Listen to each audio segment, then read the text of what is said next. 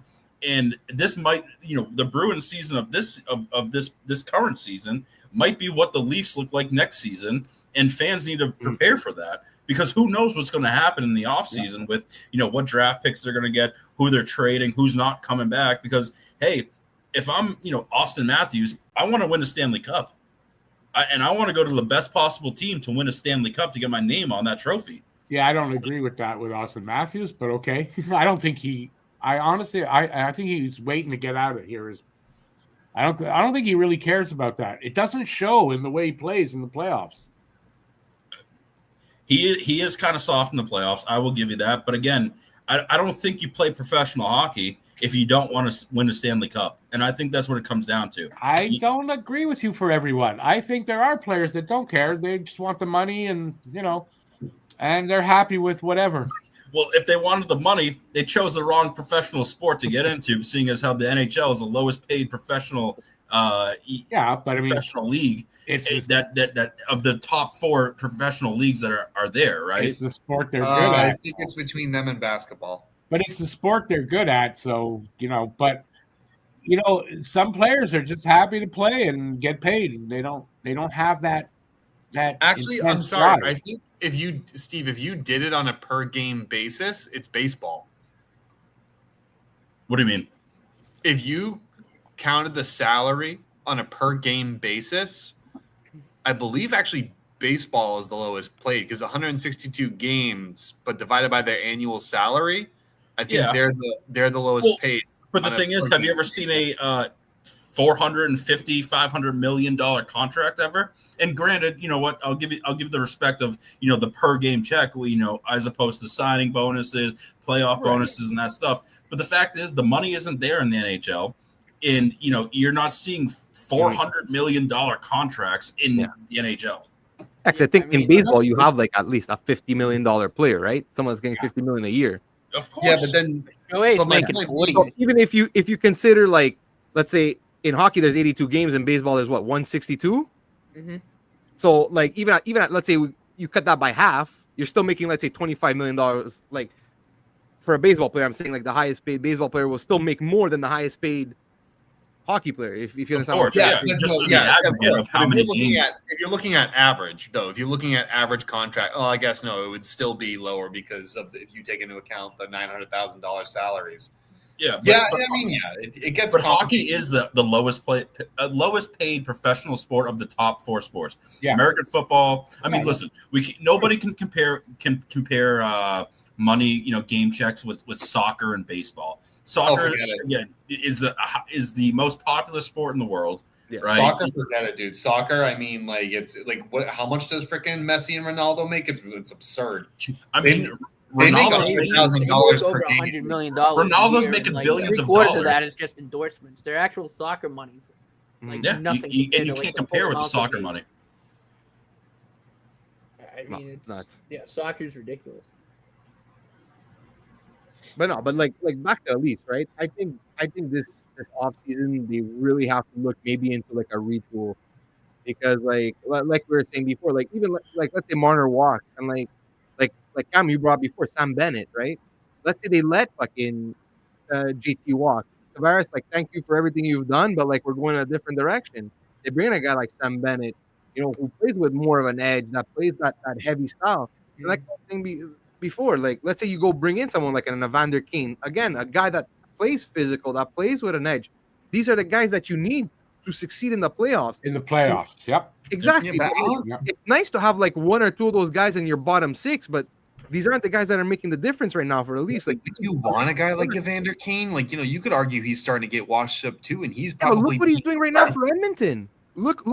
He's doing a lot for Edmonton, and you can't deny it. He brings the physicality. Him and Tread Frederick, once they got healthy, that's when fucking Edmonton started taking off, because they started like invoking their will onto these games, and like again, it might not always show on the scoreboard, but like these guys are making a difference in the series, and these are the guys that Toronto lacks. They don't have any of these guys in the top 6. Yep. They had a guy like Hyman, they let him walk because they couldn't afford to pay him. And they have Nyes, but Nyes is still young, so it's good you have him. But they need to bring in at least 1 or 2, at least more of these guys to if you really want to succeed in the playoffs. Yep. Yeah, it's not only that too, but again, Austin Matthews is making $13.5 million. He has 2 goals in the playoffs. And that can never ever happen. Something wrong with him. Like, so the only point I wanted to bring too is there a single player on the Leafs roster that has played in a Stanley Cup final game? Ekman Larson and Carlo, right? Stolars.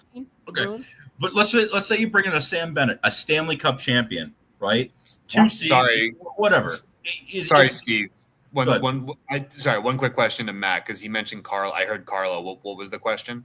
Oh, was he on the 2019 team, right? That made the final. Yes. He was. He was. Sorry. So okay, go ahead. Go ahead, Steve. To your point on Sam Bennett. Sorry. It's just you need to bring in guys that have the experience, and it's not even just for the team. It's for the specific players like Nyes, right? He's a young, talented kid who can potentially bring that franchise to a winning season. And you know what I mean? You bring guys around him. It's that whole, for lack of a better phrase, it's the Boston Bruins mentality, right? We have these guys like a Zdeno Chara, Patrice Bergeron, where we have these guys who have played at the highest level in championship games, Stanley Cup champions, and they're bringing in and they're developing younger guys around them to bring in that winning mentality. Again, mentality is a huge thing, especially with a younger player, where you want them to develop and you want them to be the captain of that team and lead them into a Stanley Cup final and hopefully win a Stanley Cup final. You need to bring in guys who know what it takes to win at the highest level. Yeah, that have the will to do it too. I agree with 100% with what Steve's saying too, and to further that. So let's look at the Leafs real quickly overall. I mean, like, this game's not over. There's still a third period to be played, but they're not. I don't think they're going to score 4, let alone 5 on Florida with the way they're playing currently. But look at what Toronto's done. I think they've done a lot of things correctly. They fired the GM. Mm-hmm. They fired the coach. They tried multiple things. The only thing that they haven't changed, and we've already touched on it, is the core 4. So they need to make those adjustments. And to Steve's point, so when you make those adjustments, so let's just say Edmonton goes on to the Cup final again, or like, do you bring in a guy like Corey Perry? Do you bring in a guy like Evander Kane, like Eric suggested? Like, what do you need to do? Because look at who they also have there. Brandon Carlo. He's been to a Stanley Cup final. You have a couple of these guys that have actually seen those environments, but maybe do you give them an opportunity or maybe an alternate captaincy? Something like, they even changed the captaincy. They took it from Tavares and they gave it to Matthews. So what else do you need to change outside of the core four? That's been a part of the problem, because I don't think the problem is Greg Berube at this point. I don't think it's the coach. It's not the GM. It's what Rick said a lot of times about Hart. It's the players. You need to find guys that are be willing to dig deep. I mean, look at McDavid. Right. They almost reverse swept Florida last year, almost. And you could argue, and we've touched upon it many times, you could argue that Florida probably shouldn't have won the cup last year with the way Edmonton played in Game 7. Bobrovsky stood on his head. But again, it's a game. Anything can happen in a Game 7. A couple, Kim, you know this, 2019, a couple of bounces that 2019 didn't exist. Bad line change. 2019 didn't exist. I died that year. Sorry. I was resurrected the next year. I missed that. All right, guys. This has been super fun. I've enjoyed all of this, but I got to go. I got to take care of some things. But, I hope to do this again with you guys. This has been real fun. So, I've enjoyed our conversation and everything like that. Yeah, Steve, if you're done with whatever you're doing, feel free to hop back in. We probably will go for about maybe 15 minutes after the game. So, yeah, just give me a message and then I'll let you know. All right, sounds good. All right, thanks, guys. All right, nice meeting you. Thanks, Steve. Of course, bye. Thanks. Boop. Boop. All right, let me just change our background here. That works a little bit better. There we go. Awesome. Steve was good. Yep. Yeah, Steve was fun. Good. Yeah, a lot of knowledge on there too. Good points. Very good points, guys. Very good points. All right. I wanted to say something, but I went out of my head. What I wanted to say, something that Steve was talking about, when they gave the captaincy to Matthews, they went backwards as far as a guy with heart. I agree. That kind of thing. I think Tavares is the bet, but yeah, they went backwards in giving the captaincy. It should not have been to Matthews. Mm-hmm. Should not. And Matthews and Nyes, in my opinion, you got a guy like that, and you want to make changes with your team, you want to start building around and thinking about a guy like Nyes as maybe your central focus of the team down the road. I put Willie with him too. Like I think William Nylander's stood out a lot too. Like I think he's another guy. Like he's matured a lot, but he's showed up in these moments. Like again, it goes back to you're paying Mitch Marner and Austin Matthews almost $25 million, and they just disappear in the playoffs. Yep. And I don't care how good Matthews has been on defense. It hasn't been the last two games. Admittedly, a number one center being paid that much money, and you have 2 goals. Like that just cannot ever happen, ever. And I'll admit this. At least Marner has been better this year. He's been better. Mm-hmm. But look at their body language now. There's a period of play to go. Those 2 guys, Matthews and Marner, are done. They know it's over, and they're that's it. You can see it in their body language. Yeah. Oh yeah. They're not going to be able to do They're already on to Game 6. They're already on to Game. Oh yeah. Yeah. Which is really? You got a whole period of hockey? I get it, you're down 4-0, but come on. At least show the fans, right? If you're going to lose a game, at least show the fans that you're going to fight to the very end. Don't wait to the point in time where you need to show your desperation to start showing it. Right. It's the Stanley Cup, dude. It's the hardest trophy to win. What about some physical play to show them what's going to be up for next game? Yeah. Show them that you're not going to lay down and die. A message for next game. You're not going to see that from the Leafs. No, I mean, even look at the Habs and the Cap series. Like every one of those games, even though they're a couple pretty lopsided. Like the Habs were playing till the end. Like there was no quit. There was no quit. The Leafs just don't have that in them. And there wasn't that body language on the bench like you're seeing with the Leafs. It's disgusting when you think about it, right? No, it is. Like if you're a Leafs fan and you see that, you're like, what the fuck? Like it. Because you're right. What are you getting? Yeah, it's 4-0, but you have a full period of hockey to play. If with the talent that those 2 guys have, if they suck it up and come out and play balls to the wall in the third period, I mean, Toronto could come back. Like, but they just don't Doubtful, that but they don't even have if that they mentality. don't come back, they set in motion their play for next game to let Right. Florida know this ain't going to be easy. Right now, Florida, they're having their way. They're in control completely, and it's not going to change in Game 6 when they're at home. No, I agree. And like I said, I'm happy about it. I'm not, I hope Toronto just keeps doing this. Rick's loving this, eh?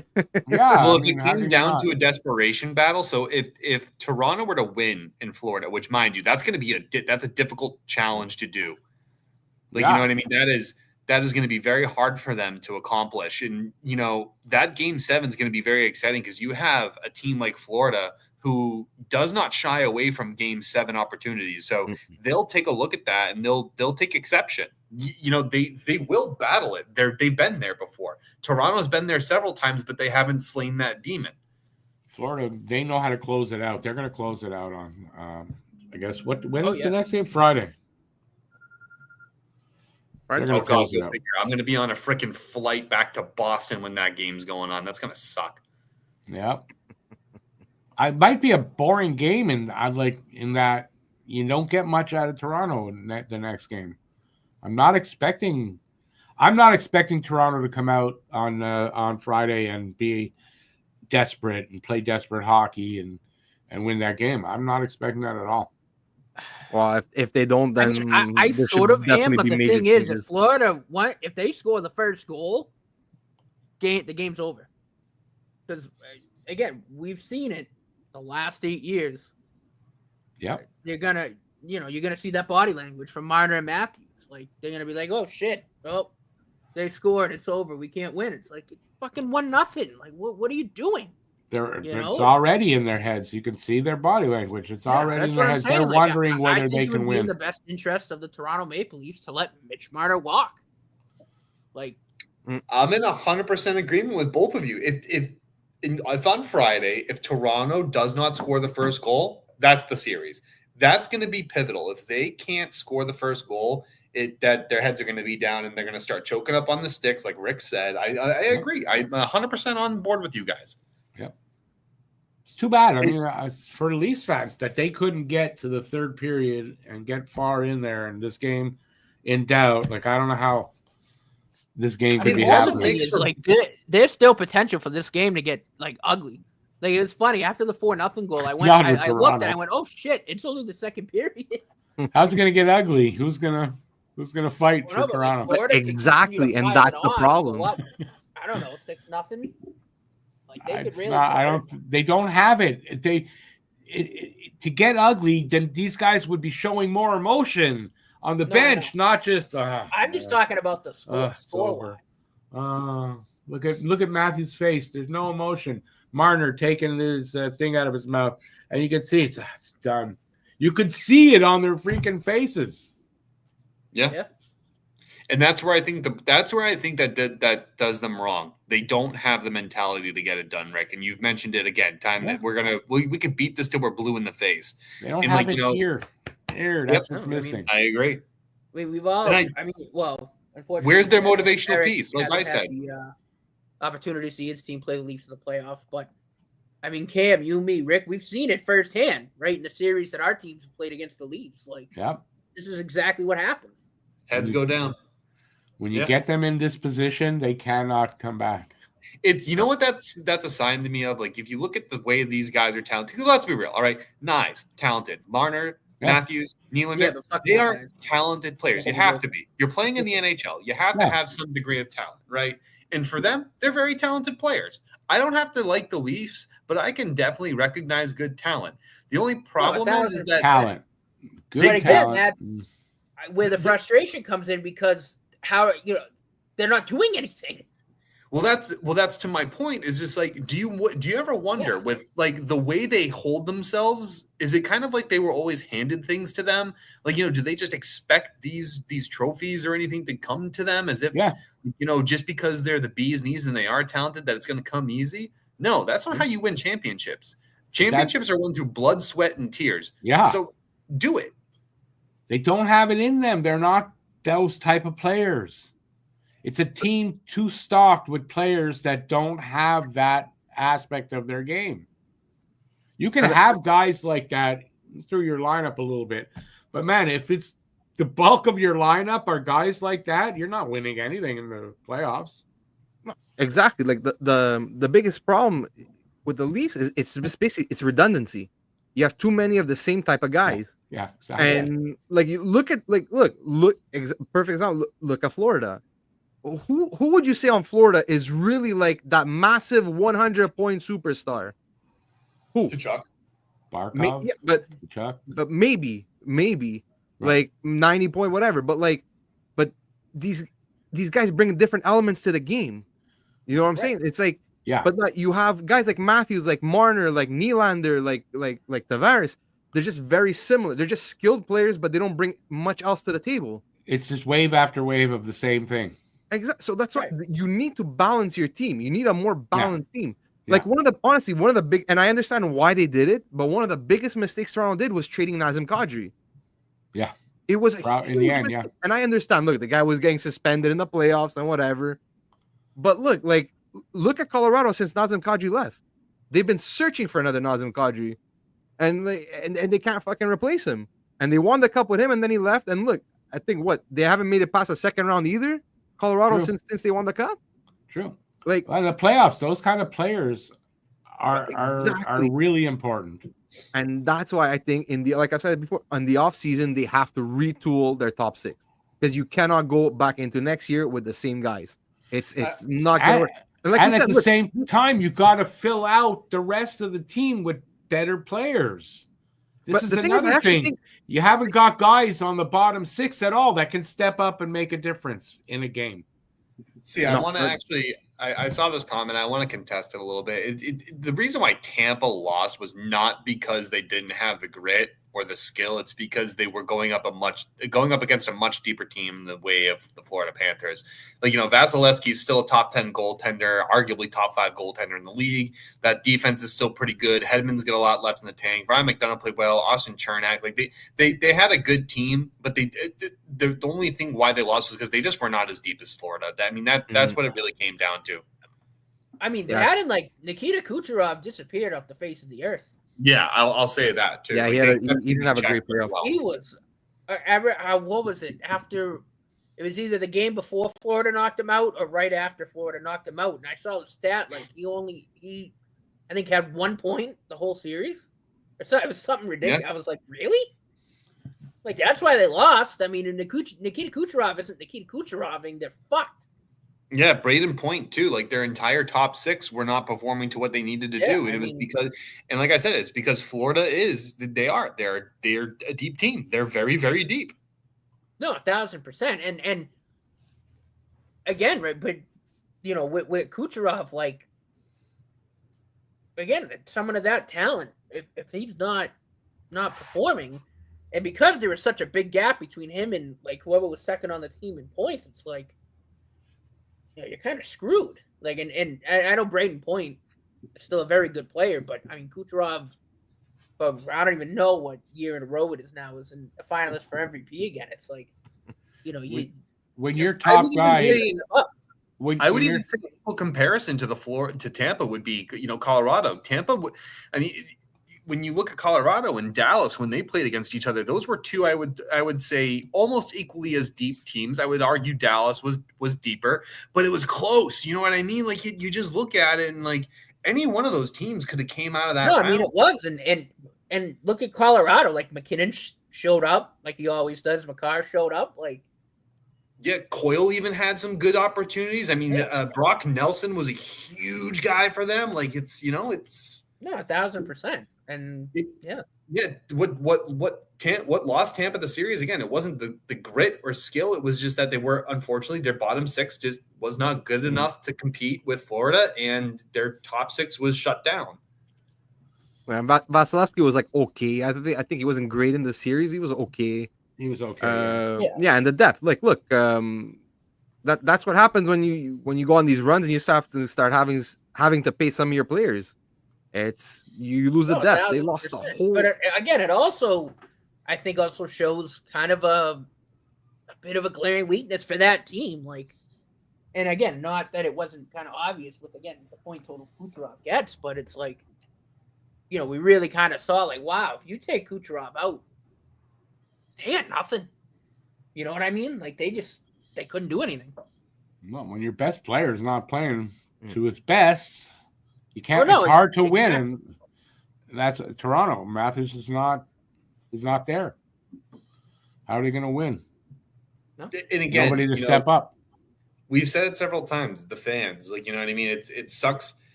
Being a fan, like, I'm as much of a Bruins fan as I am. I'm also a huge fan of just the sport of hockey in general. Like I have several other teams' jerseys. I have a Colorado, Anaheim jersey, although I'm going to have to burn that because of Quenneville. And I have a Kraken jersey, and I'm definitely getting a Utah Mammoth jersey because that shit's fire is all hell. But like, you look at it, the fan base, and like, you look at it, 67 years, even with the Blues, like when the Bruins lost to the Blues in 2019, was I devastated? Absolutely. But the story behind that, and like, the young Blues fan who is, a sweetheart who was dealing with a pretty severe illness. It was just an amazing she's thing. She's actually doing really well, right? Sorry to cut you off, Kim, but she's actually doing really, really well right now. Like, it's fantastic. Yeah. So, but to see her on the ice and raise that cup, I mean, that was just a spectacle to see. Absolutely. And maybe that's what the Leafs need too. Maybe they need something, like that to also like really give them something to play for, like a devoted fan like that. I mean, to be honest with you, I don't know. You probably have a huge variety of them to pick from at this point, but rally behind something, because honestly, I think without Layla in 2019, maybe the Blues don't win because they were really rallying behind that. I don't know who the Leafs get. I don't know, but they definitely got to do something. Because look, well, they can't rally behind Bieber or Drake. No. Drake had a song made after him, so like we Kendrick Lamar made that very well known during the Super Bowl. I'm a predator. No, sorry, I didn't say that out loud, did I?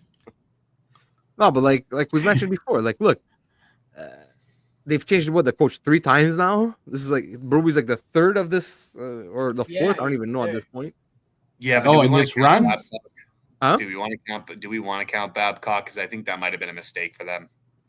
Yeah, but it still counts. He was there. He brought them. He was there for a few years. Then Sheldon Keefe. Now Berube. So the coach has been changed. The GM has been changed. Like we said, ownership has been changed. So at a certain point, I mean, the only common denominators now are Brendan Shanahan and the players. I don't think it's Shanahan, man. I think you like Eric said, you changed everything but the players. Exactly, you've changed everything but the players.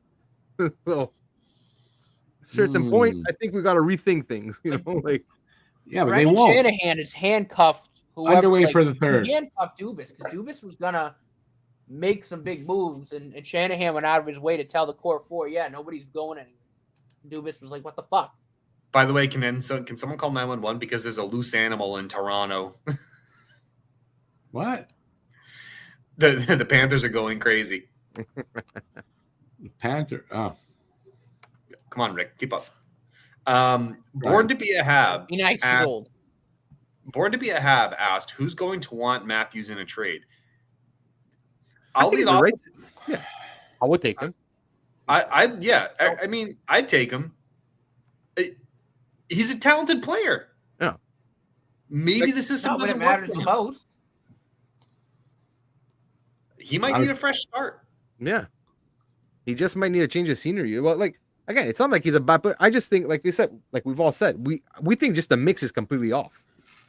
So like Matthews on a different team might just be like he'll probably still be the guy. He might be one of the guys, but maybe not the guy. Or fucking making like $13.5 million. He's the guy wherever he goes. Yeah, but like what I mean more of like if you already go into an established room where like he comes in and he's gonna be paid probably the most on that team, whatever, and he'll probably be your 1C, but like depending on the kind of room he goes to, there might be already be an established hierarchy like in the room and everything. And he might just be that final piece that brings the team like forward. So like the skill is there. If Matthews is available in a trade, and that's why trading for him. And I agree. No, I mean Austin Matthews. Who's going to trade for him? Players in the league, but it's like, why doesn't it ever show up in the playoffs? Who's going to trade for him? I mean, realistically speaking, with what he would command out of a trade, I wouldn't imagine much, because you got to look at what he produced.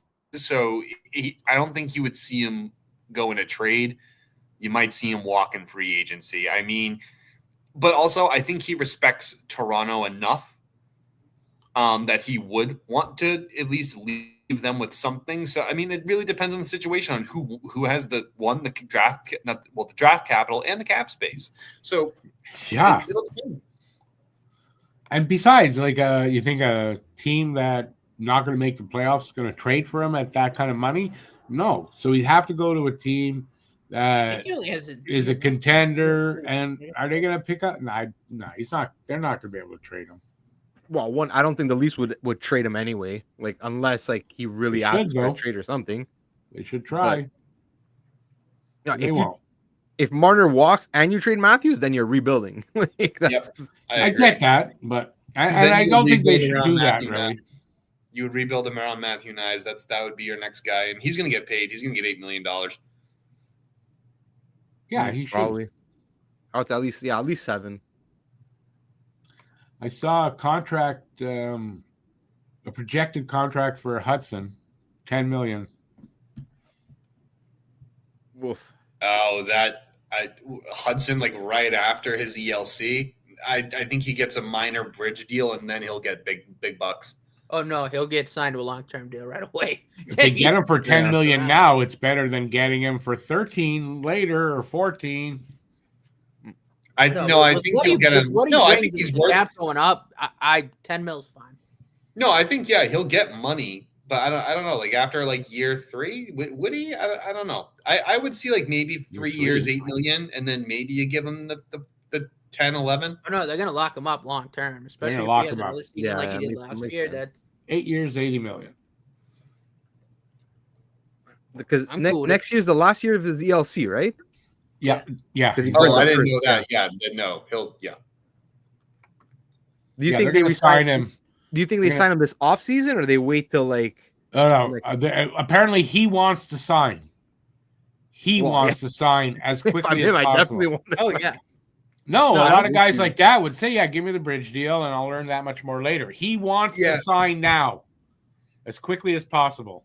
Yeah, I think that, like, you're probably. I would say, Eric, probably by December next year you'll have him signed. I think Montreal does, like, $10 million is a lot, even with the cap projections. So you got to show some consistency. So that's why I said, Matt, like maybe a 1 to 2 year deal just to see the consistency piece of it, and then he gets the big bucks. Like that's the only reason why. I think he has another season like he did last year. Oh, I agree. No, I'm sorry. I should agree with you. Like there's no question about it. Like 10 mil a year at 80 a year, boom, sign it. But if he has another season like last year, he's going to make $3-4 million more. So you sign him now at 10, not $3-4 million on top of 10. Yeah, I don't disagree with you. I think he's going to be worth the money, but I think you can't, like, he's not McDavid, right? You're not going to do that immediately after 1 year of an ELC or give him the captaincy, right? He's not a 100-point producer, so he needs to show some level of consistency first, and I think that's because of his draft position and everything like that. Now, do I still think he's going to get that money? Absolutely. I think he was a steal. I think he's a stud defenseman. I think, it might not be that high of a contract right away. I don't know. I think they might. But there'll be some guarantees, I bet you. I think they might sign him by August. I mean, his next contract is he's getting locked up long term. Yeah, 8 years, $9 to $10 million. They're not going to give him a bridge. Yeah, he's not getting a bridge. They're going to lock him up. Yeah, we'll see. I don't know. I'm just saying I would probably wait till like December to sign him. Like, let's see how next season starts. At the end of the day, I mean, they're very look. I agree with you there, but by December it might cost you another $1 million a year, though. Yeah, but you want to know what that extra $1 million worth it? Yeah, it might be. Because in all honesty, they might offer him 8 years at 9.5. And then just say, like, all right, fine. Like, we're at December, we'll give you 10.5. Like, you know what I mean? But it's very difficult to see because a guy like, paying a defenseman 10. I mean, look at Drew Doughty, $11 million. And, that granted, look at the back 9 of that.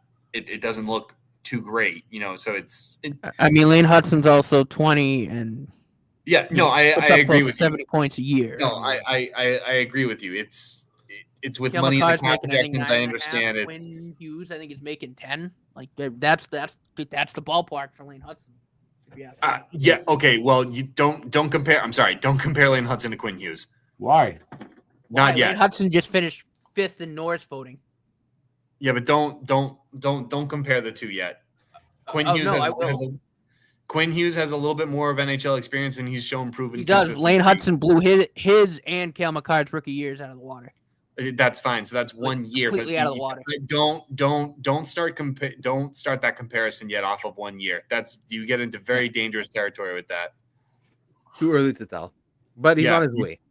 He's on his way. I'm not saying he's not on his way, and I'm not trying to knock his talent, but you're comparing him to veterans, and mind you, 2 of the best defensemen in the league right now in terms of veterans. Yeah. So like, if not the 2 best, exactly. Yeah, don't jump the gun on that just yet. I don't think I am, dude. If I'm Hughes and you've got this kid saying, yeah, I want to sign. I really want to sign right now. And you're a shark like Hughes, you're swooping in and you're getting that kid probably for $1 million, $500,000 less than he would have signed. You're going to get him at a bargain. And I don't think you're going to regret it. Also, but then, don't forget again, Quinn. Sorry, Eric. Just this real quick. Don't forget Quinn Hughes and Cale Makar are 2 pivotal pieces to the Avalanche and the Canucks. Lane Hudson isn't a pivotal piece to the Canadians? I don't think you're understanding me appropriately. Outside of McKinnon, there and maybe 1 or 2 other guys, there really isn't that much on Colorado. In terms of that high end talent, like you have Suzuki, Demidov. Lane Hudson was second on the team in points. Slevkov, you're not listening. You have I lied. You have a lot of high end quality talent that also can aid Lane Hudson. So when you look at a guy like Quinn Hughes, look at the guys around them and what they're doing without that additional top end talent that Montreal is also fostering. So you also have to take that into account as well. Yeah, you're just actually saying that his number is going to be even that much higher. You put that kind of talent around him, his numbers are going to be even better, and he's going to earn more. You swoop in now, but that would make him. That's your best. They just scored. By the way, 5-0 Florida. And again, I think Lane Hudson. You're misunderstanding me. I think Lane Hudson is a really good player, but what I'm trying to argue against is that don't just be so quick to say that he's going to be Quinn Hughes and he's going to be Cale Makar, because a lot of the times those 2 players are doing it on their own. I need to see that. I gotta disagree with you, and I'm okay. But then the other big point here. Wouldn't that be more Hudson for doing this at every level of hockey that he's played? And wouldn't it be more for Hudson if he's got better players? He's gonna be better. I don't. Matt Murray. Matt Murray's going in. Woo! He looks like.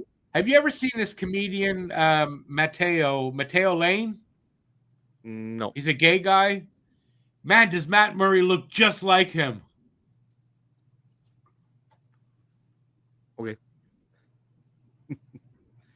What was I saying before? No, but just sorry, quick, just to go back to to Lane Hudson. The thing with me is like, look, if you're gonna give him $10 million, like basically that what makes him like the 3rd or highest paid defenseman in the league at that point, if you give it to him this offseason. And he would be, I think, tied with Quinn Hughes. Because what? Makar is under 10. Makar's at 9.5. Quinn, I think, is at 10 or 10.5. That's it, right? So whether you at 11. Whether you give it to him this offseason or you give it to him December or next offseason, I don't think the value is going to change that much. So locking him up for like 10 million long term, like it's not like at 10 million, let's say it is 10 million. He's not really giving you a deal. There's not a discount there at all, because that's pretty much like the value for a high end defenseman. Like when he gets him at 9, that's still and he also hasn't shown the propensity to be that consistent yet. Now, like I said, no, yes, he has.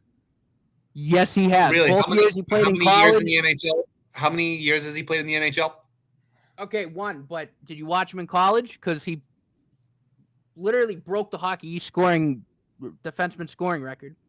Led Hockey East in scoring his rookie year as a defenseman. But did it again the next year. So you're going to pay, but you're still going to pay a guy $10 million and immediately, compare him immediately to two of the best defensemen in the NHL who have consistently proven it. One of which is a Stanley Cup champion. Yeah, you still have to wait. Also played in Hockey East. You still have to. This is where I'm going to disagree and say like I said, I think he's still going to be a very good defenseman. I think he's going to be worth $10 million eventually. But as a GM, I still need to see what his sophomore year looks like. I need to see. I get it, and I don't disagree with you. No, I get it. I don't. But, I mean, but it might be a special case. Nothing but be consistent. It might be. I'm not disagreeing with you. It might be. I'm not disagreeing with you. But I'm saying, like, if it were me, like, you can't, like, I don't know. Can you honestly say, like, as a GM after 1 year, like, you're completely convinced that he's worth $10 million, like, right away? I mean, you got to be damn close to it. I mean, he's also tied and broke records that were set in the 80s. I agree. Lock him up. Great defenseman. I think he's going to prove to be something great. I think he might even be better than Makar and Quinn Hughes. You can't lock him up without paying him. But the problem is, it's still too early to tell. He had a great season. You may be right. You may be right. I'm just, this is my feelings. But you may be right, and logically, you're right. But I get this feeling from what I'm hearing, what I'm reading, that they're going to lock him up in the summer. I think they should. I think so. I think they should. I think they should. I think that would be a good thing for Montreal. Like I said, I think he's going to develop into an absolute stud defenseman. And then after 2 or 3 years, I just need more convincing. Like, you know what I mean? It's not that I don't think he doesn't have the talent. I think he does. I think for me, as a player or as a coach or a GM or anybody, the one thing you want to see out of your potential stars is, cool, you had an amazing performance. Can you repeat it? Yeah, no, I get it. I don't disagree with you. I really don't. I just think it's a special case with a special player that I don't know how they see it. And more than likely, you're right. That's probably how they see it too.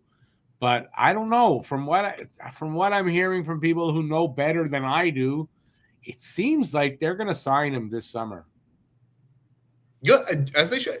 If that's your guy, and I think he is. Don't get me wrong. It's just I'm thinking from an outside perspective, looking in, saying, "Hey, you got this really talented offensive defenseman, or this two-way defenseman because of the way he plays. I'm going to say he has the qualities of both, the attributes of both, right? He does. He's a stud. He was an absolute steal. Probably in a redraft, he likely goes second or third. Yeah." Like, you know what I mean? I'm not going to disagree there. It's just, like I said, consistency. I just need to see a little more out of him. And what I'm hoping for... I get it. I do. And what I'm hoping for is that... I guess, again, just from watching him in college at World Juniors and then into the NHL, like, I know the different levels, but it's just across the board. He's been, like, as consistent as you can be. Like, I just don't see him not being that consistent. He's one of those players. The only problem, Matt, that I have with the consistency piece that you bring in from the NCAA to the NHL, they are completely different leagues. You're playing against the best of the best in the NHL, and while he had a phenomenal year, you need to see that interleague consistency. And like I said, I hope he does it. I hope he sees it because, as much as I dislike seeing Montreal win games because I'm a Bruins fan, from a talent perspective, oh God, dude, like he's amazing. Like, you know, but there are players that, you know, you can take that chance with. I think Hudson's one of those guys. I guess that's what I'm trying to get at. I think he's one of those rare cases where you can, because I just think he is that good. Like. But you know what? I think I do think Hughes is a really smart guy, and I think there's a good chance that you may be right, Cam, that he does also want to see a little bit of the season, you know, just before we ink him to. I just think that could cost them a good bit more. And in this, although the cap is going up a lot, and I get that, but still, you got to be frugal with your cap. You gotta be mindful of it all the time. I don't know. To me, it might make sense on a guy like this. 6-0. You lock him up now. Oh my God, it's a murder. Yeah, he's 6-0. And at home, that's so demoralizing to that team. So,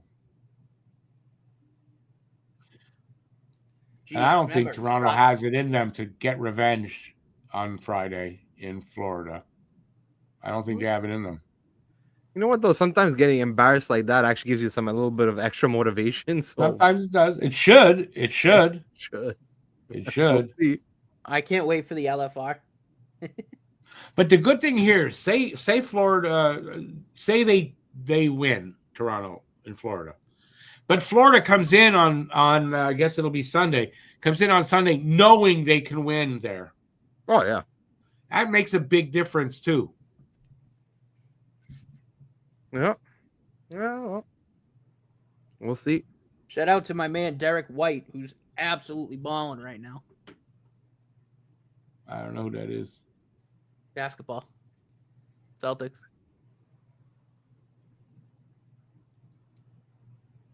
Well, it's a long period. Yeah. Right. No, if you're a Leafs fan, this is like fucking eternity. It's got to be. Especially when they've done nothing. How could this team have not come out in the third gangbusters? And they didn't. And it's worse. Yeah, if you're a Leafs fan, this has got to be excruciating. Oh, Austin Matthews' jersey's got thrown on the ice. Yep. Did it? Yeah. A couple. Nice. There's the fans telling Austin what they think of him. Too bad it didn't get thrown on fire. That would have been even better. By the way, speaking of going back to, well, I know Lane Hudson's not an RFA until till the end of next season, but Matthew Knies is a free agent. As soon as July comes around, he's an RFA. I mean, he's gonna. They're locking him up right away. Matthew Knies is gonna get 8x8, and they're not gonna take a chance to have someone offer sheet him. No, 1,000%. But I'm saying, like, that's again why. I think oh my God, it would be so freaking funny if Minnesota swoops in with another fucking offer sheet. It would be. This is funny because Guru asked, "Where's Adam at?" Adam is one of our resident Leafs fans. Mm-hmm. A good guy. Yeah, he's a good guy. He's a good guy, but he ain't here tonight. I don't blame him. I wouldn't be either. That's for sure. No, definitely wouldn't. This was a tense one. But you watch this one at home by yourself. Yeah, which in shame. Oh, without your Leafs jersey on, because too hard to wear it tonight. Oh man, I'm just, I'm not surprised really, but isn't it a bit surprising you're not seeing more fight from the Leafs here? No, they're the Leafs. Right? You'd expect being down this much, they'd start getting physical, but they're the Leafs. And even that, right? Like setting a message for next game. Maybe try to, Oh God, do you see Leafs Square? they're all they're all waiting for a comeback that's never going to happen. I'm surprised there's even people still there. Yeah, seriously. Why are you putting yourself through that? Like really, why are you standing there? Like they're going to come back from this? Really? Go home in shame. It's only 6-0. Only 6-0. We could do it. Yeah, we've got half a period left. Please someone check on Adam. I would if I could, but Adam will be fine. Adam's he's got a good brain, a good head on his shoulders. He knows he's a normal guy. I'm not worried about Adam. Just I feel for guys like that, that you got to go through this shit again. I'm glad they're out. I'm glad it's happening, but I do feel for those guys. I'm talking to one of my resident Toronto fans. I said, buddy, take the gun out of your mouth. Seriously. I mean, listen, they got Not to worth know it, man. It's not worth because it. they've been there. The fans have been there before. They see what's happening. They know it's over. Oh yeah. Well, my Leafs fan was like, he goes, yeah, I'd like to say, like, they're losing to the better team, but it's just been sub play by Toronto. I'm like, Florida's taking you to Pound Town, buddy. Yeah. Yeah. Like that. It's not that they're just horrible play. Like they're kicking your ass. They forced that horrible play out of them. That's really what happened, right? No. Florida's completely dominated the last 2 games. Yeah. Like the Leafs had no chance the last 2 games. So thinking that the Leafs are going to go to Florida and have a chance there? No. Yikes. I don't think so. Well, the Leafs, like if they could have squeezed that game 3 out, because it was game 3, right? That went to overtime, if I'm not mistaken, right? Yeah, I think so. Yeah. If they could have squeezed that one out, like different series, 100%. Exactly, and like now, because what's been happening the last 2 games there, just doesn't look good for the Leafs. It was not good for the Leafs. Joe's younger sister is a Leafs fan. Yeah, well, she knows the result if she's a Leafs fan, Joe, no? She will anyway. You won't have to tell her. Well, you know what? There's always next year. They say that every year, don't they? That's that's sort of God. It should be in the dressing. It should be the dressing room on the wall. No, there's always next year. Instead of Toronto Maple Leafs, it should say "There's always next year" on the logo. Oh fuck! That'd be hilarious. What are you gonna do? Nah, listen. This is for me. This is a lot better than if they go on to the finals. I'm happier with this result. Oh man, how embarrassing! This sucks, dude. Like you pay all that money to go see this, and like this is bad. Like this is, if you're gonna lose a game in the playoffs, or if you're gonna lose to this, I mean, this is a series shifting game. The way I see it. Yeah, an important game like this, and that's the game they gave. Yeah, you got to come out hell better than that. It's understandable to lose, but I mean, not this way.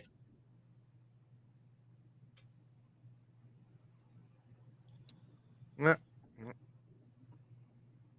man, they're just totally inept when they need not to be.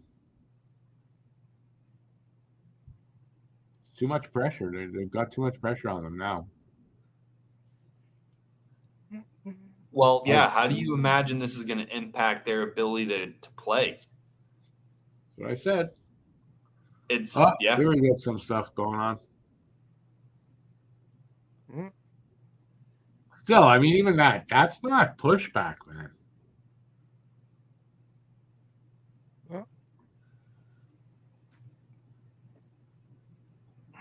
Who's involved there? Tanev. Pacioretty and hey, Marchand, go figure. Go figure. Of course, they show him. Of course. I don't know what they're trying to prove here, but it's 6-0. This is something that should have happened after 3-0. Right. Yeah. This is a little too late to be doing this. Exactly. Doesn't prove nothing for you. Oh, helmets are flying. And is this really the team you wanna do this against? Florida's bigger. I think Tanev's trying to slow dance with Mikkola.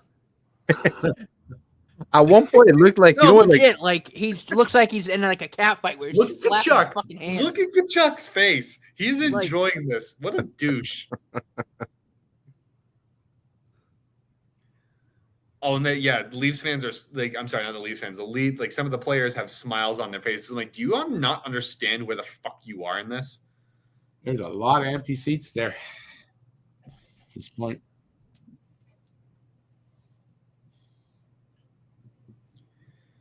Imagine being a Leafs player. Oh God, no. All right, fill the boxes. Imagine being a Leafs fan. Well, I mean, I've that's never the understood it. being buried 6 feet under. I've never understood that. Of being a Leafs, that's like if I woke up and all of a sudden I was a Leafs fan, like I woke up, I think I'd want to kill myself. Imagine Oh my being Craig God. Berube. He's probably regretting some life choices right now. Yeah. Why did I sign that contract? Oh my God. They warned me. They told me, don't go to Toronto. They told me. Going to locker cleanup. Guys, where's Craig? Why is there a receipt here for a plane ticket back to St. Louis? Hashtag pray for Nylander. Why is there an envelope on Craig's desk? It's a suicide note. It says goodbye, cruel world. Why does it say that?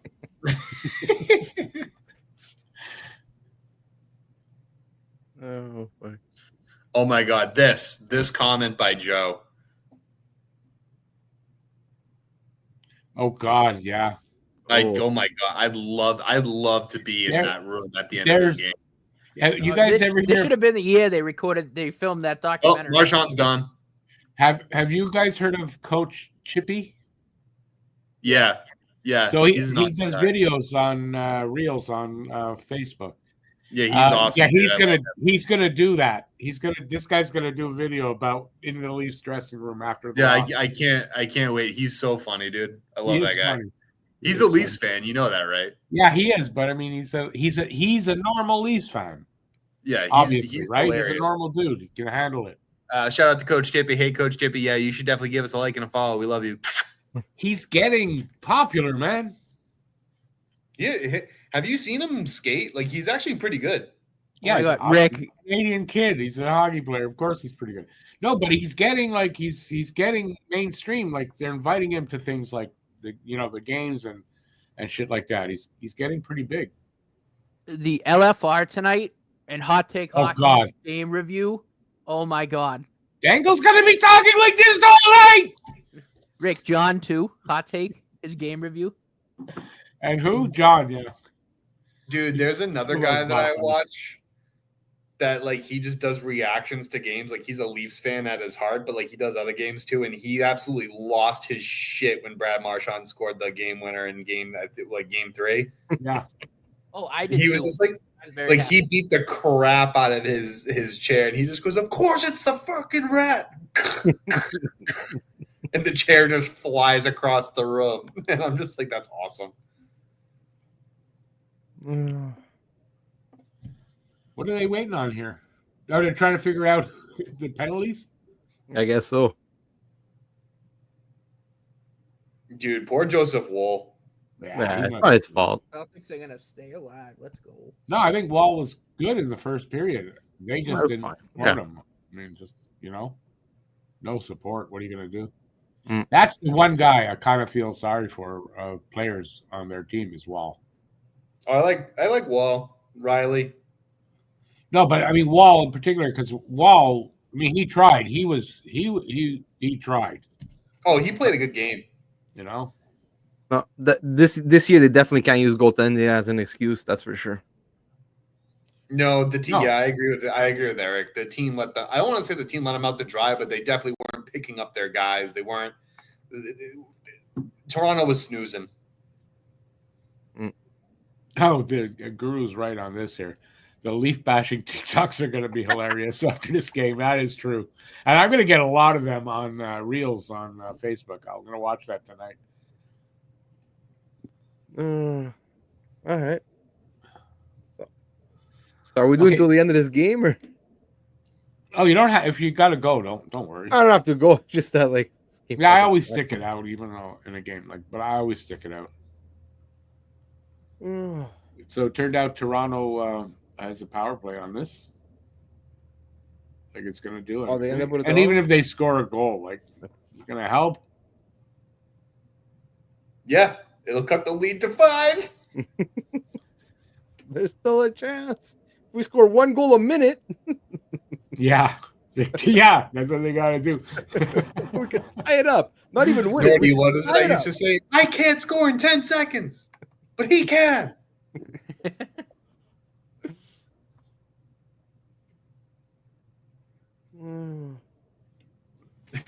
Hey, Friday is Leafs Elimination Day, my favorite holiday of the year. Yeah, that's right. Well, it should become a national holiday. Yeah. Awesome.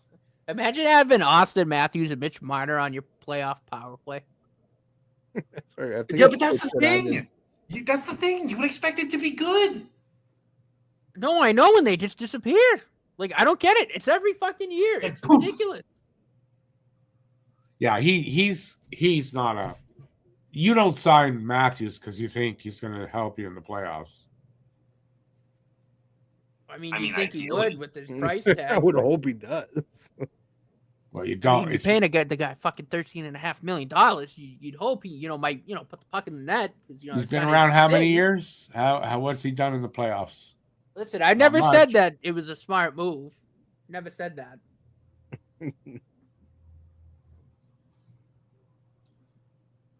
Oh man. Like, Kind of rooting for a shorthanded goal. Mm. I'm just rooting for a goal. Oh, good. Fight him. Kiss him. oh my god, Kiss him. They're dancing. They're hugging. whoever that was had like Lawton. Lawton looked like a fucking dwarf. Yeah, So it was this is the- Mikola. It was Mikola that came in there. He's And huge. somebody else, and I was like, oh my god, he's gonna die. This is the first game that Two we've done Panthers without had, like, Alex, and of fucking course, Florida 8 inches absolutely on him. tears them. Look at that. They're fucking huge. Yeah, Mikola's big. He must be like 6'6". Oh my god. It reminds me of whenever Zdeno Chara would Lawton must approach have shit. somebody. Oh my and he god, goes, it's a "Oh, penalty good, I box didn't-" party. It reminds me of when Zdeno Chara used to approach people because he's a fucking behemoth, and he'd be like, "Oh, good, I did not eat your lunch today." You get a penalty, and you get a penalty, and you get a penalty. Joseph, out of curiosity, I wonder if any Leafs players end up playing better once they move out of there. Best example, Buffalo. If anyone, Yeah, I'm taking any Buffalo player, anyone Yeah. that's currently in Buffalo, I'm But taking. does that happen with the Leafs? I wonder. I don't Imagine Imagine Kadri, he won a cup. Who? Wait, dude, look at Rasmus Kadri. Dahlin. Imagine Rasmus Dahlin on literally any other NHL team. He'd be a fucking stud. He'd probably have 300 points. Oh, I mean, Kasperi Kapanen's been playing really well since he left Like the league. shit, dude. Like, dude, Josh. What was it? Not Josh Norris. Dylan Cousins in the playoffs was pretty freaking good. Like Christ. that's Buffalo. We're talking about here now. No, but Or- Toronto. That's what I'm saying. Toronto. Kadri, Mm. Kapanen, they both played very well since they left. Oh, Toronto. Sorry, I thought. Yeah, no, but I was like using that as an example too. Like it's crazy. 4:45 left here. Yeah, I mean, look at Ryan O'Reilly. When he went to St. Ryan O'Reilly. Louis. When he went from St. Louis to Toronto, he kind of sucked, and then after that, he's like, "Oh, okay. Well, I'm gonna go back to being myself." Did you see that they tried to sign him again? He said, "No, I'm not going back there. Nope. He said, "I'm good." I'm not going back there." See, just that should tell you something. Like, Yeah. But Like- that's what I mean. No, I'm with you, Eric. Like that, it's bad. you know, there's an issue when this guy, a cup winner and like a proven leader, And he decides, was "You know pumped to what? be there. I don't you want to see- be here. I don't like the vibes." Yeah, I'm not coming back. And when he got there, he seemed pumped to be there, but that didn't last long. And he was only there for what? Since the deadline. Yeah, That- just the run. Yeah, It's he a was there. deadline He was a thing. deadline acquisition. Yeah. Oh man. Because a guy like that would be perfect for the Leafs. well, they weren't perfect for No, him. I mean that's what it was supposed to be when he signed. And again, it's gotta be Marner's and Matthews. Like I don't know any other players in that dressing room that would cause problems like that because they're both divas. Yeah, that honestly, yeah, I think that You know what I mean? Like that, big like issue. those two guys to me are divas, and I wonder if it's something to do. I don't know. Again, I mean, Hold on. Joe has a point here. It's their girlfriends too. It's not only the players that are not fully motivated. Who's I mean, Marner just had a kid. He should have that new dad strength, but apparently not. So what do you mean by that, Joe? It's not only the players that are not fully It's motivated. their girlfriends too, man. I mean, I There's think gonna- Craig all I'm Berube's saying is there's motivated, but gonna he's be probably a sitting there lot of going, "What the breakups." fuck did I get myself into? This is a bag of shit." You know, Imagine if the girlfriends and wives said, "You're not getting any until you guys win." How many years would that be till that they get none? Actually, that might cause them to win the cup. All that built up testosterone, god damn. And like, I feel like now, if you look at the word insanity in the dictionary, next to the definition will literally be the Maple Leafs logo, because that's what this is for 8 years. What are you talking about? I think it would just be the head coaching position. I think it would just be the head coaching position for the Toronto Maple Leafs at this point. Yeah, Craig Berube is probably going to try to get out of his contract. Craig Berube probably has a couple pills and a bottle of gin. Oh my god! I hope like he's got to like be easy in the locker room after the game. Like, I don't want him to yell too much. You know, he's an older dude. You know, look at Kachuk just being a dick to Matthews. It's just so easy. Yeah, because Matthews is a fucking diva. He's a bitch. So is Mitch. Like, that's what they are. They're not. They don't have heart. You know, like Rick says. And oh, buddy, this is so bad. Like, and it doesn't even. You know, it should be embarrassing, honestly, for Leaf fans. Because, I mean, look around the league. Like, there's guys on teams that aren't star players that have way more heart than those two. You know, again, I know, you know, from the Habs perspective, I mean, most of the team, like, I think of guys like Gallagher or Josh Anderson who, you know, game in and game out, you know, play balls to the walls. They play their hearts out. It's like, you know, they're not star guys, but they go out there and they try hard all the time. It's like, how can you be making that amount of money, have that much talent, and you don't give a fuck? Like, that's going to be so frustrating. One of my buddies just said a fucking Pee-wee team would perform better in this league than the goddamn Maple Leafs right now. J-Fed.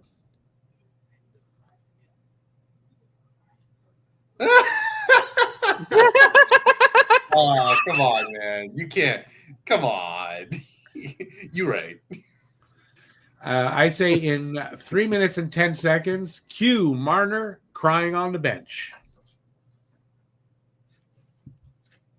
And again, it's like I say those two. I mean, Tavares doesn't really show any emotion at all. But like, again, like over the years, I've gained more respect for Nylander. I've always liked Morgan Rielly. Those guys try, you know. I mean, even last year, like Nylander screaming at Matthews and Marner on the bench to, you know. Is Rielly even in this game? I haven't heard his name. He's in there, but it's like, you know, like those two guys I have a lot of respect for because they try, like they have heart.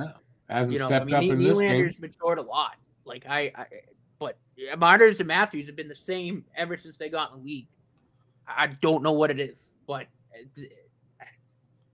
I don't know. It's bad. Matthews starting to hit guys. It's a little too late, Austin. That's what I'm saying. Like, if you were going to respond, it should have been. Well, I said that the second period. I think when it was 3 or 4 nothing, I go, this is where you kind of have to start to get chippy. Like, don't wait till it's 6-0 and the game's over. The Panthers don't give a fuck. Buddy, I was saying even like after either goal 2 or 3, start showing signs of aggressiveness or something. Like, you know what I mean? Just show after something. The first one. Yeah, get a little pep in your step, a little spunk. Yeah, no, Rick, I can say like after the first one, like they could be like, okay, all right, we're still gonna stick to our game and one will come to us eventually. But after the second and the third, you got to start like, you know, showing a sense of urgency. Like, you know what I mean? I mean, it's game 5. You have a chance to put yourself in the driver's seat to move on to the next round in the next game, and this is what you do. They're gonna I realized this too. Like, if you think about it, like Chris, I think it was Tanev that said it. Coming up. Here's a Toronto goal. No. I think Tanev said it in the first round, like, you know, against Ottawa, and he goes, "Oh, we're up three games to 1. We're not worried." Like, what do you mean Toronto you're not worried? Scores and breaks the shutout. Like, what do you mean? Like, you're not worried? Do you know what I mean? Show urgency at every point in time. It doesn't matter where you are. What the fuck? I'll just go fuck myself twice. I'm sorry, Kim. I apologize. I just saw a sea of blue like just crash into him. No, I was saying, like, you know, Tanev had mentioned something in the first round against Ottawa, right? Where he's like, "Oh, well, we're up 3 in the series, 3 games to 1. We're not that worried." I'm just like, be worried. Be worried. Like, you should show a sense of urgency. Yeah, I mean, look at Brady Tkachuk in all those games. I mean, he, you know, granted, he kind of willed the Senators to the 2 wins, but still, like, you know, you need your stars to be like that. to keep playing their hearts out, and they just Marner and Matthews don't do it. Oh, And they yeah. still I guess haven't one proven goal. that they can do it. Nice goal. They cut the lead to 5. With a minute left. It's a goal every 20 seconds. They'll go back in the room. Well, we got one. We got one. We got one. We'll get him next time. Sure. I mean, it was a nice goal. Even go. It's just yeah. It went off the skate of the Never mind. defender. And it was Nick Robertson. Yeah. How much you bet Oliver Ekman-Larsson's punching himself in the dick for not re-signing with Florida? Yeah, probably. This boy's like, I would have taken half just to stay there. I would have taken $1. Just give me $1. Defer the rest of my contract.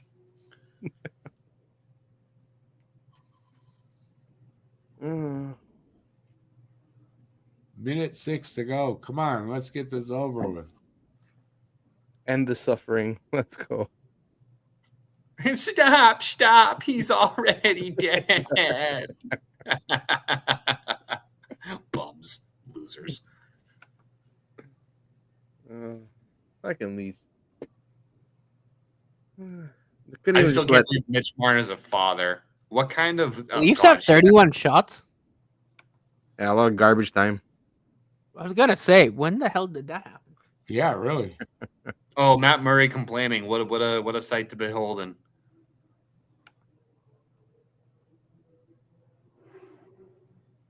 He's really not one to complain either. He's held together with fucking duct tape.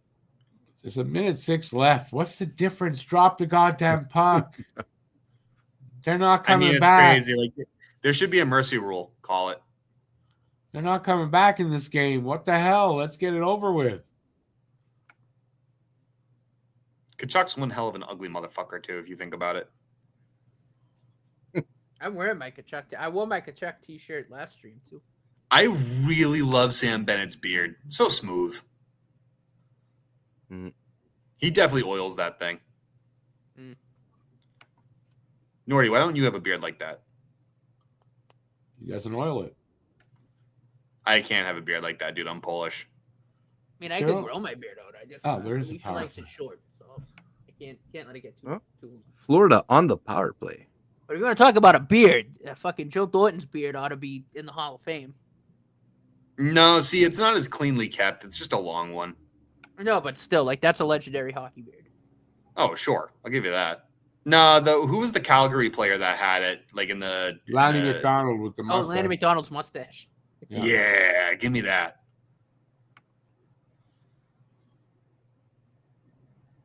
Mm. 38 seconds with 5 goals for Toronto to score. They're going to come back. It'd be funny if Florida puts one more in. Florida's gonna get the one. Florida's gonna get it back. Do you think Toronto pulls the empty net? Pull the goalie. Pull the goalie. Pull the goalie. We have a chance. 20 seconds. They can do it. Oh, they're losing time. They're behind schedule. 1 second. We can score 1 second. Come on, guys. All you have to do is believe. A little too late to start believing now. Oh, there. And that'll do it. Yes. Florida wins Instead of 6-1. The only thing that they're doing good they're at gonna right fight, now, instead buddy. of Now let's fight. Game's over. Right. Let's fight. welcome back, Steven. Well, Hello. I'm trying to get Did you everything to see- work. It's not quite working right now, but You're fine, buddy. Did you see the final score? Oh. I just looked at ESPN and it's 6-0. Where am I? 6-1. It's 6-1. 6-1 was the final. Say again. Sorry, you broke up. 6-1 was the final. 6-1 was the final. Wow, the brakes were beaten off of them, eh? Yeah, they got Toronto didn't score until what, like the Brilliant, final yeah. 6 minutes of the game? Like final 2. yeah, I think it was like 2 minutes left or something. Oh yeah, it was like, hey guys, if we score 1 every minute, we're in it. All right. Just to fuck over Bobrovsky's shutout. NHL 25 talk right there. We have 40 seconds left. Every 10 seconds. Every 10 seconds, guys. That's it. We're in it. In it to win it. We're in it. We're back. Not Toronto. No, Toronto was very much out of it. They didn't have pep in their step. They're definitely not in it to win. Goes off. Yeah, so interesting setup for Friday. I'm pretty sure Florida's going to win on Friday. Yeah. If Toronto plays like they played the last 2 games, they're definitely not winning that one. Yeah, they're not coming And they're back. done. This series is done. Yeah. I think they might just be mentally beaten. All right. We hanging out? Mar? I'm good. I'm good. I'm cool with it. All right, so we're going to take off from here. By the way, Steve, you don't have to leave yet if you guys want to hang out after for a few minutes. Yeah, we're going to take off. I know I'll be back on Friday to finish off this series. Hopefully everybody will be back with me. But definitely I'll be here for that because, I got to see it to the end, and I believe it'll end on Friday. So thanks, everybody, for being here and spending the evening with us. We really appreciate it. Before you leave, give a thumbs up if you had a good time. Subscribe if you haven't already. And that's going to do it for tonight. Thank you, boys, for being here with me tonight. And Steve, thanks for showing up. We appreciate that. And, until next time, stay safe out there. Peace out, everybody. And go. I was going to say go Habs, go. Go Florida, go. Yeah, go Florida, go. There you go. That's it. Have a good night, everybody. And ciao. I just got to set up here to get out of here. And that's it. Have a good night, everybody.